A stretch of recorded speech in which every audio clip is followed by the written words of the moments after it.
As day broke, they breached the moldering ramparts by the beggar's ghetto. In a butchering frenzy, 60,000 strong, the Black River surged like an inexorable wave through the squalid huddle of tenements. Quarter was never expected. None was given. Man, woman, and child alike fell to pitiless slashing blades. The massacre swept along the choking breasts of blood-slick alleyways. The fleeing masses snarled up in a frantic wedge of shrieking turmoil. To hasten the onslaught, the reavers torched them. For the people of Lycia, dawn came red and screaming. It was a hard half-day march to the Emperor's citadel. By noon, every bit of league was strewn with a hacked tangle of dead and dying. In a churning cloud of pulverized granite, the citadel escarpment shuddered and succumbed to the relentless, hammering siege engines. A torrent of reavers spewed through the shattered battlements. At their head, wreathed with devastation, a baleful, gore-drenched god of carnage, Kyrn. Dread Kyrn, devoid of conscience or compassion, exalted the rights of annihilation, grinding the kingdoms of man beneath his implacable heel.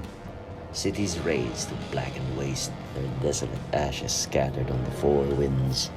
The dirge of wailing slaves heaping high the crow-pecked mounds of dead. Royal siblings flayed and fucked on the drying honey-cold skins of their regal mothers.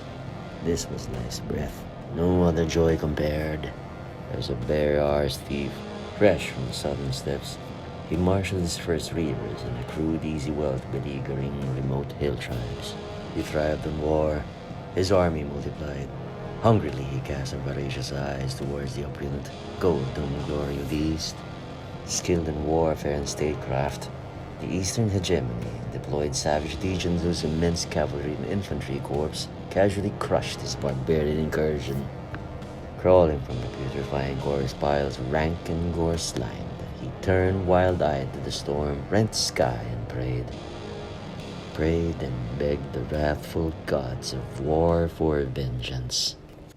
Earl Earth came, a dire shaman from distant arcane Yat. Adept in necromantic lore, he proposed a deal.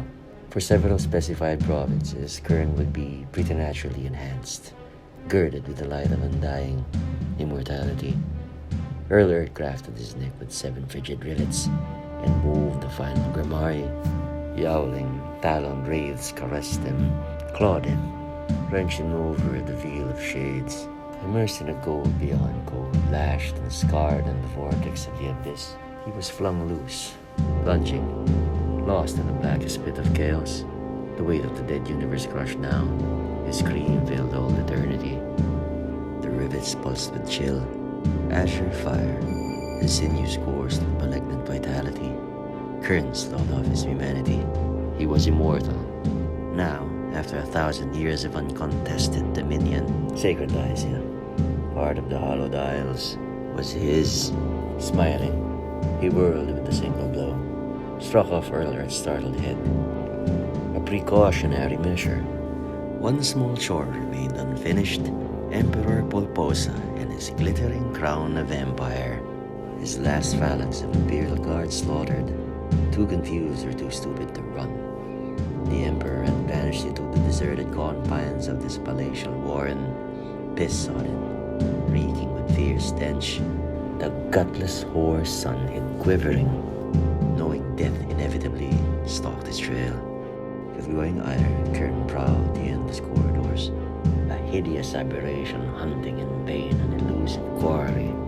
Empty, mocking agate halls offered no clues, only whispering echoes that swelled to an ominous beat.